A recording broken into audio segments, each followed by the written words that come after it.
દર્શક મિત્રો, ન્યૂઝ 7 ઇન્ડિયામાં આપ સૌનું હાર્દિક સ્વાગત છે. આવો જોઈએ આજના સમાચાર. નમસ્તે, જય અંબે. નવરાત્રીનો પાવન અવસર આવનારા દિવસોમાં આવી રહ્યો છે. માં અંબાની ભક્તિ અને શક્તિમાં રંગાવવા માટે ગુજરાતના સૌ નાગરિકો તૈયાર થઈ ગયા છે.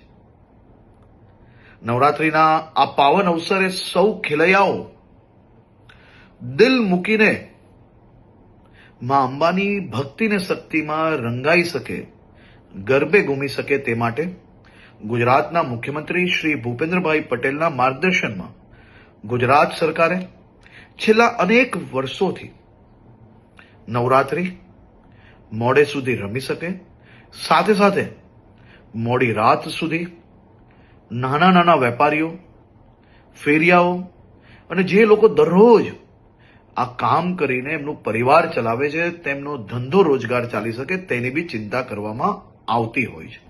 આ વર્ષે બી મુખ્યમંત્રીશ્રીના માર્ગદર્શનમાં આ બધા જ મધ્યમ વર્ગીય વેપારી, નાના વેપારીઓ, દુકાનોવાળા, રેસ્ટોરન્ટવાળા એનો ધંધો ચાલી શકે તે માટે પોલીસને ખાસ સૂચના આપવામાં આવી છે કે 10 દિવસ થોડો લોડ વધારે લઈને બી રાજ્યના સૌ નાગરિકો ઉત્સાહપૂર્વક નવરાત્રી બનાવી શકે તે માટેની ચિંતા કરવામાં આવે.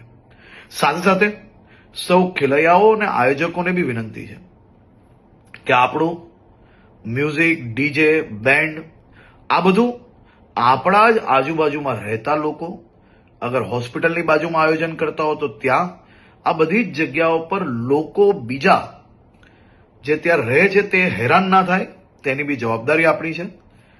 આપણા રાજ્યની અંદર મોડે સુધી ગરબા તમે રમી શકો તે માટે ભૂપેન્દ્રભાઈ પટેલની સરકાર દ્વારા સંપૂર્ણ વ્યવસ્થાઓ કરવામાં આવી છે.